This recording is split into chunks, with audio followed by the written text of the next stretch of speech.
Ang mag-asawang sina Dan at Jessica ay nasisiyahan sa isang masayang sandali sa karnabal na ipinagdiriwang ang kanilang anibersaryo ng kasal. Ngunit sa malapit, isang grupo ng mga thug ang kumukuha ng larawan ng eksena at tinutuya si Dan. Napansin ni Dan at agad na pumasok, hinihiling sa kanila na burahin ang larawan dahil ito ay isang pribadong sandali sa pagitan nila ng kanyang asawa. Ngunit, tumanggi ang thug. Habang papalapit si Dan para harapin sila, tinutuya siya ng thug habang ipinapakita kung paano niya ito ina-upload sa social media. Pilit siyang kinukumbinsi ng asawa ni Dan na hayaan na lang ito, ngunit sa kanyang kalooban, nais niyang panindigan ang sarili. Sa halip, nakatitig lang si Dan sa lalaki nang walang ginagawa. Sa susunod na sandali, kahit na napahiya siya, pinipigilan ni Dan ang kanyang sarili at lumayo. Pag-uwi, naghilamos siya, ngunit habang nakahiga siya sa kama, paulit-ulit na nagre-replay sa kanyang isipan ang imahe na ginawa sa kanya. Hindi naman sa hindi niya kayang ipagtanggol ang sarili niya, ayaw lang niyang ipagsapalaran ng pagkawala ng mapayapa at masayang buhay na mayroon siya. Si Dan ang nangungunang salesman sa isang car dealership sa Buffalo, New York. And when you're behind the wheel of a high-performance automobile like this, no one asks those questions. They know you are that guy. You have that life. Siya ang pinakamahusay sa kanyang koponan. Masaya ang buhay nilang mag-asawa at ngayon ang anibersaryo ng kanilang kasal. Kahit na hiniling sa kanya ng kanyang amo na magpakuha ng litrato para sa kumpanya, tumanggi siya at nagmamadaling umuwi para magpalipas ng araw kasama ang kanyang asawa. Pag-uwi niya, sinalubong siya ni Jessica at ng kanilang 3 anak, sina Nina, Kyle, at Max. Si Jessica ay nasa gitna ng hindi pagkakasundo kay Nina tungkol sa kanyang pagpili sa kolehiyo. Nagplano si Nina na pumunta sa Stanford para sa journalism, ngunit ngayon ay nagpasya siyang pumunta sa Southern Iowa University kasama ang kanyang kasintahan, si Trevor. Hiniling ni Jessica kay Dan na kausapin si Nina, ngunit nanindigan si Nina sa kanyang desisyon. Iminumungkahi ni Dan na ilabas si Jessica para ipagdiwang ang kanilang ika-18 anibersaryo ng kasal. Hiniling niya kay Kyle na alagaan si Max, ngunit may iba pang plano si Kyle at tumanggi. Itinulak ang responsibilidad kay Nina na hindi masyadong masaya tungkol dito. What, because I'm a woman? That is not what I'm saying. That's exactly what you're saying to me right now. What is wrong with you? Samantala, lumaktaw si Kyle sa kanyang group project para makipagkita sa kanyang kaibigang si Samir. Pagkatapos magbayad kay Samir ng pera, tumambay sila sa garahe ni Samir, naglalaro ng mga online games. Si Kyle ay kilala sa online bilang Killboy, isang kilalang gamer na may napakaraming tagasunod na sikat sa kanyang husay sa shooting game. Samantala, tumungo sina Dan at Jessica sa karnabal. Medyo naiinis si Jessica kay Dan dahil palagi itong nananatili sa mga nakagawian niyang plano, habang umaasa naman itong magbabakasyon ng pamilya pagkatapos ng ilang rides. Pumayag si Dan na magplano ng bakasyon at excited si Jessica. Habang naghahalikan sila, nangyayari ang eksena sa simula. Sa pag-uwi, tiniyak ni Jessica kay Dan na ayaw niyang harapin niya ang mga maton. Alam kung gaano siya napupuot sa karahasan. Pero sa kanyang kalooban, disappointed siya. Pag-uwi, maayos niyang pinalitan ng diaper ni Max. Pagkatapos ay humiga at ginising si Jessica, bumubulong na dapat ay sinipan niya ang lalaki na ikinatawan ni Jessica. Kinabukasan, nag-ensayo si Jessica ng boxing para mailabas ang kanyang pagkadismaya. Bilang isang full-time na ina, nahaharap siya sa maraming hamon, kabilang ang pagharap sa mahihirap na pagpipilian ni Nina. Habang nagbo-boxing, aksidente niyang nasuntok ang isang babaeng nagngangalang Gwen. Humingi ng paumanhin si Jessica at ipinaliwanag niya na siya ay nadidismaya dahil ang kanyang asawa ay hindi kailanman nag-imbita ng pamilya sa bakasyon o gumugol ng oras sa kanila. Pagkatapos makipag-chat saglit, sinabi ni Gwen na kailangan niyang umalis para sa kanyang flight. At ibinigay kay Jessica ang kanyang business card. Si Gwen pala ay isang travel agent at nag-aalok na tulungan siyang magplano ng bakasyon. Samantala, namimili sina Dan at Max sa grocery na biglang inatake siya ng isang estranghero. Mabilis na ipinagtanggol ni Dan ang kanyang sarili, ngunit ayaw tumigil ng lalaki kahit na nasa harap niya si Max. Really? Mahusay na pinatumba ni Dan ang lalaki na iniwang tulala ang lahat sa paligid. Nagkunwari siyang walang nangyari, nagbabayad ng mga pinamili. At umuwi. Pag-uwi, binuksan ni Dan ang isang lihim na compartment na puno ng mga baril, mga pasaporte na nag-expire, at mga tambak na pera. Nagpanik siya at tinawagan ng kanyang dating kasamahan, si Ogie, upang ayusin ang mga bagong pagkakakilanlan para sa kanyang pamilya na nagpapakitang nasa panganib sila. Sinabi ni Ogie kay Dan na hinahanap siya ng kanyang dating amo, si McCaffrey, na nag-aalala na ang larawang na i-post online ay maaaring magbigay ng kanyang lokasyon. Nag-aalok si Dan ng 500,000 para sa mga bagong ID at nagsaayos na magkita sa Las Vegas sa loob ng 3 araw. Nagulat si Ogie na hindi alam ng pamilya ni Dan ang kanyang dating trabaho at hinimok siya na sabihin sa kanila ang totoo. Kung hindi, ang pagtakas mula sa mga mersenaryo ni McCaffrey kasama ang isang pamilya na hindi alam kung ano ang nangyayari ay halos imposible. Nang maglaon, pumunta si Dan sa paaralan ni Nina upang hanapin siya sa opisina ng editor ng magazine, ngunit wala siya roon. Isang estudyante ang nagsabi sa kanya na huminto si Nina sa kanyang trabaho 3 buwan na ang nakakaraan at ngayon ay tumatambay sa stadium kasama ang kanyang mga kaibigan. Nahanap ni Dan si Nina doon at sinabi sa kanya na nabigo siya dahil hindi niya sinabi sa kanya na umalis siya sa magazine. Si Nina, nabigo, ay nagpaliwanag na huminto siya dahil hindi kailanman binasa ng kanyang ama ang kanyang mga artikulo. Of course I do. I always do. Bullshit. Pinipilit ni Dan na sumama siya sa kanya. Nang sunduin niya si Kyle mula sa paaralan, nakita niya si Kyle sa garahe ni Samir, naglalaro ng mga online games. Pinagalitan ni Dan si Kyle at sinabing sumakay na sa kotse. Kapag nasa sasakyan na ang lahat ng bata, nagmamaneho si Dan para sunduin si Jessica na nagtatrabaho sa ospital. Inanunsyo niya na pupunta sila sa Las Vegas para magbakasyon na kung ano mismo ang gusto ni Jessica. Samantala, isang itim na van ang nagsimulang sumunod sa kanila. Nang mapansin ni Dan, sinubukan niyang takasan ng van sa pamamagitan ng pagpapabilis. Ngunit hindi sinabi sa kanyang pamilya. Nagmaneho siya papunta sa garahe ng kanyang trabaho, binuhat ang kotse at hinanap ang tracking device sa ilalim. Palihim na inilagay ni Dan ang device sa isang kotse na susubukin ng kanyang kasamahan. Iminumungkahi niya sa kanyang kasamahan na subukan nila ang kotse para sa isang high-speed test upang masuri ang problema. Ang tingin ng mga tao sa itim na van ay sinusundan pa rin nila si Dan. Ngunit kapag naayos na ang lahat, ipinagpatuloy ni Dan ang kanyang paglalakbay sa Las Vegas kasama ang kanyang pamilya. Bumalik sa bahay ni Dan, sinusubukan ng isang lalaking nagngangalang McCaffrey at ng kanyang 3 alapores na subaybayan ang pamilya ni Dan. Hindi ito madali, wala silang record ng credit card na dapat sundin at ang pamilya ni Dan ay hindi nag-post ng anuman sa social media. Hinala ni McCaffrey na hindi ibinunyag ni Dan ang kanyang tunay na pagkakakilanlan, kaya mabilis niyang inutusan ang kanyang mga tauhan na ipagpatuloy ang paghahanap sa pamilya ni Dan. Samantala, sa kanilang pamamalagi sa hotel, nagbago ang loob ni Dan. Matapos mapansin na nag-post si Kyle ng larawan kasama ang mga tagahanga sa social media, sinabi ni Dan sa kanyang pamilya na kailangan nilang magpatuloy sa paglipat. Nangangahulugan ito na ang kanyang asawa at mga anak ay kailangang magpalipas ng gabi sa kotse. Sa lalong madaling panahon, 3 nakamotorsiklo na nagtatrabaho para kay McCaffrey ay nagsimulang habulin ang sasakyan ni Dan. Nilakasan ni Dan ang musika upang panatilihing abala ang kanyang pamilya sa pagtulog at hindi marinig ang nangyayari. Gising na gising si Little Max, walang katapusang tumatawa, halos parang alam niyang kontrolado ng kanyang ama ang lahat. Biglang sinubukan ng isa sa mga tauhan ni McCaffrey na barilin si Dan, ngunit nagpaputok pabalik si Dan at tinamaan siya. Lumapit ang isa pang lalaki at sumakay sa kotse, ngunit ibinuhos ni Dan ang bote ng gatas ni Max sa kanyang helmet na ikinatumba niya habang gumugulong siya sa kalsada. Sa wakas, ibinunggo ni Dan ang kanyang sasakyan sa motorsiklo ng kriminal at pinabagsak ang huling humahabol. Nagising si Jessica pagkatapos makarinig ng pagsabog, ngunit sinabi ni Dan sa kanya na ito ay isang lubak lamang. Magdamag siyang nagmamaneho at nagpas siyang huminto sa isang plantasyon upang magpahinga. Nang malapit na siyang makatulog, nagising si Nina at napagtanto na nakarating na sila sa Iowa City. Hiniling niya sa kanyang ama na dalhin siya sa Southern Iowa University, So are we gonna argue about this, about you following a boy to college? I'm not following a boy to college. kung saan gusto niyang makita ang kanyang kasintahan. Pagkatapos ng ilang pagtatalo kay Jessica, pumayag si Dan na dalhin siya sa campus. Habang naglalakad si Nina sa parke ng campus kasama sina Kyle at Max, binanggit ni Kyle na tila hindi mapakali ang pamilya tungkol sa relasyon nila ni Trevor. Inamin niyang namimiss niya ang dating Nina na mas malapit sa pamilya. Plus, he treats you like shit. You deserve more. Naantig sa kanyang mga salita, ngumiti si Nina at nagpasalamat sa kanyang kapatid sa kanyang pag-aalala. Samantala, nakikinig si Dan habang ibinabahagi ni Jessica ang mga alaala ng kanyang nakaraan bilang isang pole vaulter at kung paano niya kinailangan na talikuran ng kanyang pangarap matapos masugatan ang kanyang binti. Gustong ibahagi ni Dan ang sarili niyang kwento, ngunit nagpigil siya nang mapansin niya ang isang kainahinalang lalaki sa malapit na may dalang briefcase. Paglapit sa lalaki sa campus, natuklasan ni Dan na siya ay isang German corn seed salesman na naghahanap ng kanyang anak na babae.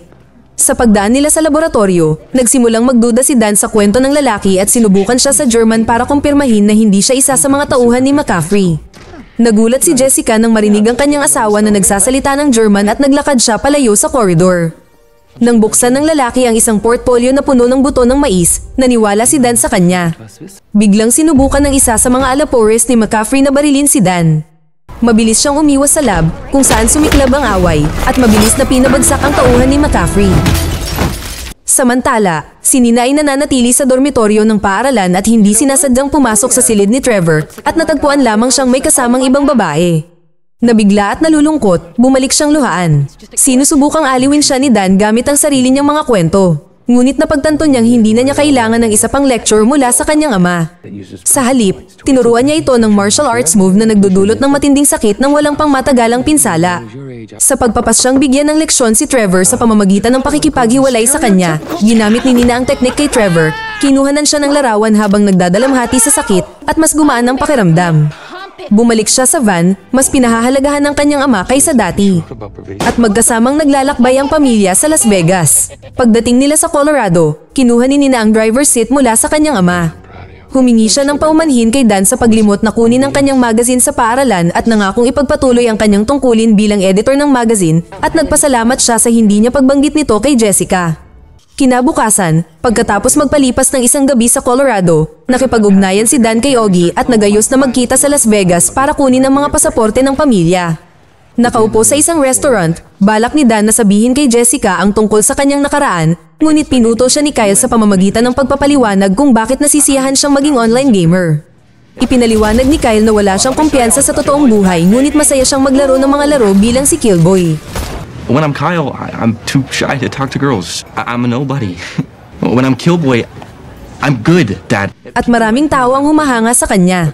Sinusubukan din niyang patunayan sa kanyang ama na ang paglalaro ay nangangailangan ng katalinuhan at mabilis na reflexes. Pagkatapos ay hinamon ni Kyle si Dan sa isang laro ng laser tag na nagsasaad na kung manalo siya, hahayaan siya ni Dan sa paglalaro. Kung matalo siya, kailangan niyang tumigil sa paglalaro. Nang marinig ito, sumang-ayon si Dan at pumunta sila sa arena ng laser tag. Walang kamalayan sa kahusayan ni Dan sa mga armas, madaling natalo si Kyle sa laro. Nang hihinayang, natuwa si Kyle nang subukang pasiglahin ni Dan ang kanyang espiritu sa pamamagitan ng yakap. Pagkarating sa Las Vegas, pumunta si Dan at ang kanyang pamilya sa kanilang silid sa hotel. Nang maglaon, nahanap ni Dan si Ogie sa bar at magkasama silang pumunta para kunin ang mga bagong pasaporte at tiket ng eroplano papuntang Vancouver. Pagkatapos, bumalik si Dan sa silid upang maghanda para sa hapunan kasama si Jessica at siniguradong magdala ng ilang mga armas kung sakali. Bago umalis, sinabihan niya ang mga bata na huwag lumabas ng silid. Gayunpaman, lumabas si Nakil, Nina at Max para tuklasin ang online gaming area ng hotel. Samantala, nakita ng isa sa mga tauhan ni McCaffrey si Dan at ang kanyang pamilya sa Las Vegas at nagulat pabalik sa gaming area. Nakilala ni Kyle ang isang profesional na manlalaro na nagngangalang Ren na nagimbita sa kanya sa restaurant upang makilala ang iba pang mga manlalaro. Sinubukan ni Dan na sabihin kay Jessica ang tungkol sa kanyang nakaraan, ngunit kapag ang waiter ay nagsasalita sa kanila sa Pranses, hindi sinasadyang tumugon siya sa Pranses. Nagulat si Jessica nang malaman na ang kanyang asawa ay kayang magsalita ng 2 wikang banyaga, isang bagay na hindi pa niya alam noon. Dahil sa kawalan ng lakas ng loob na ihayag ang katotohanan tungkol sa kanyang nakaraang buhay. Nagsimula siyang magpaliwanag sa Pranses. Kahit na hindi niya naiintindihan ang sinasabi ni Dan, nakita ni Jessica ang kanyang pananalita na hindi kapani-pani walang kaakit-akit. Samantala, naghahanda na si Kyle para maglaro ng online game. Hiniling sa kanya ni Ren na kunin ang kanyang pwesto para makausap niya si Nina, hindi niya alam na nakatingin sa malayo ang mga tauhan ni McCaffrey. Pagkatapos ng hapunan, bumalik sina Jessica at Dan sa hotel, pansamantalang naloko ng mga mannequin na mukhang natutulog ang kanilang mga anak. Para itakda ang mood, gumagamit si Jessica ng musika at love mist para lumikha ng romantikong kapaligiran. Salamat sa hamog, napansin ni Dan ang isang laser sight at nakaiwas sa isang bala. Naghagis siya ng bote ng alak at nagpaputok ng baril upang sunugin ang mga tauhan ni McCaffrey. Ngunit nang makuha ng subordinate ni McCaffrey na si Coogan si Jessica na hostage, mabilis na binitawan ni Dan ang kanyang sandata. Nang makuha ang isang pagkakataon, inihagis ni Dan ang isang kutsilyo na tumama sa mata ni Coogan. Na nagligtas kay Jessica. Pagkatapos ay nagmamadali siyang pumunta sa silid ng mga bata at nakita niyang wala na si Nina at ang iba pa. Sa paghahanap sa kanila sa isang online gaming venue, pinagalitan ni Jessica si Dan dahil sa paglihim nito at sinabing ayaw na niya itong makitang muli. Samantala, nanalo si Kyle sa online gaming competition at naging MVP. Maya-maya, dumating sina Jessica at Dan sa gaming area para sunduin si Kyle at ang iba pa. Sa sandaling makarating sila sa isang ligtas na lugar, ibinunyag ni Dan ang kanyang nakaraan bilang isang lihim na mamamatay tao na tumakas sa kanyang grupo upang mamuhay bilang isang ordinaryong tao. Simula noon, hinahabol na siya ni McCaffrey at ng kanyang mga tauhan.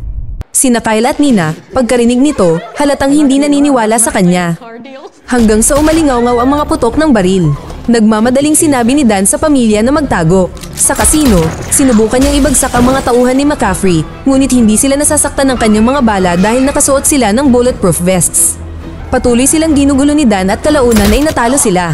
Pagkatapos, ipinagtapat niya sa kanyang pamilya na ang tunay niyang pangalan ay Sam. Naglingkod siya sa militar at kinuha siya ni McCaffrey para sa mga espesyal na misyon upang tapusin ang mga kriminal na lumalabag sa batas. Gayunpaman, sa lalong madaling panahon na pagtanto ni Sam na ginagamit siya ni McCaffrey upang pumatay at mangolekta ng malaking bayad, kaya nagpa siya siyang tumakas. Si McCaffrey ay nagsimulang hanapin siya na nagbabanta sa kaligtasan ng kanyang pamilya. Binigyan sila ni Sam ng mga bagong identity at passport. Gayunpaman, masama ang loob ni Kyle at Nina, iniisip na sinira ni Sam ang kanilang buhay. Pagkatapos ng 18 taong pagsasama, nakaramdam ng galit at pagtataksil si Jessica, kaya nakipag-ugnayan siya kay Gwen, na nagpaplanong umalis sa Las Vegas para magbakasyon.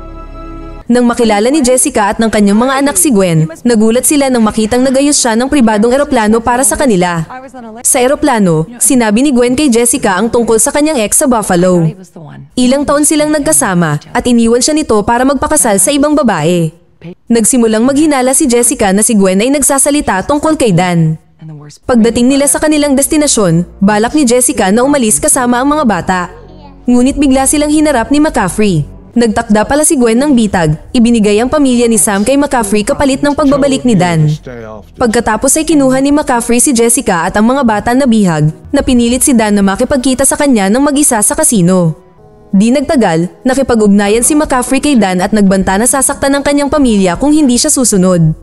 Pagdating ni Dan sa kasino, sinusubaybayan ng mga tauhan ni McCaffrey ang kanyang pagpasok gamit ang mga drone. Nakilala ni Dan ang isang lalaki na nagngangalang Sprius na nagdala sa kanya sa silid kung saan hawak ni McCaffrey ang kanyang pamilya. Pagpasok, sinalubong ni McCaffrey si Dan. Sa kanilang pag-uusap, nalaman ng pamilya na si McCaffrey ang ama ni Dan. Gusto ni McCaffrey na patayin si Dan dahil iniwan niya siya. Ngunit sa nakalipas na ilang araw, pinabagsak ni Dan ang bawat lalaking ipinadala ni McCaffrey sa kanya. Na ipinagmamalaki niya ang kanyang anak. Ngayon, gusto ni McCaffrey na bumalik siya. Kung babalik si Dan sa trabaho para sa kanya, pakakawalan niya ang kanyang pamilya. Ngunit sa isang kondisyon, hindi na niya makikita ang mga ito. Sumang-ayon si Dan at inihatid ni Sprius si Jessica at ang iba pa palabas ng silid. Sa elevator, matalinong ginamit ni Jessica ang diaper ni Max para makaabala kay Sprius at itinulak siya palabas sa pinakamataas na palapag. Nagmamadali silang bumalik para iligtas si Dan. Sa silid, nagpanggap si Dan na in love kay Gwen, sa kalaunan ay pinatulog siya para payagan ng kanyang pamilya na makatakas. Humingi ng paumanhin si Dan kay Jessica sa pagtatago ng mga sikreto at nangakong palaging sasabihin sa kanya ang totoo. Samantala, naramdaman ni McCaffrey na may mali at inutusan ng kanyang mga tauhan na maging handa. Inutusan ni Dan si Jessica at ang mga bata na pumunta sa rooftop at ibigay ang drone kay Kyle na tutulong sa pagsubaybay sa mga alapores ni McCaffrey. Gayunpaman, nang maghintay ang mga tauhan ni McCaffrey sa elevator para kunin si Dan at ang kanyang pamilya, ang mga gamit lang ni Max ang nakita nila sa loob habang sinisiyasat nila ito. Isang bomba ang sumabog na tumapos sa kanila. Sa tulong ni Kyle, isa-isang pinabagsak ni Dan ang mga tauhan ni McCaffrey at itinuro ni Kyle ang kanilang mga lokasyon. Samantala, nagising si Gwen at tinawag siya ni McCaffrey. Inutusan siyang hanapin si Kyle na nagpapatakbo ng drone. Sa itaas na palapag, itinutok ni Dan ang kanyang baril kay McCaffrey na hinihimok ang kanyang ama na itigil ang lahat, ngunit inutusan ni McCaffrey ang kanyang mga tauhan na paputukan si Dan na umiwas sa kanilang mga bala sa rooftop. Napansin ni Jessica ang pag-akyat ng elevator. Itinago niya ang mga bata at nagpaputok ng bumukas ang mga pinto ng elevator, ngunit mahinahong tumabi si Gwen. Tinutuya ni Gwen si Jessica, alam niyang siya ang mas malakas pagdating sa labanan at hindi siya sineseryoso. Sa mahabang pakikibaka na ito, nagawa ni Gwen na makalamang na inilibing si Jessica sa ilalim ng isang tumpok ng mga bato. Sa ibang lugar, dinaig ni McCaffrey si Dan at may pagkakataong barilin siya, ngunit hindi niya maiwasang magsalita kung paano siya pinahina ng pamilya.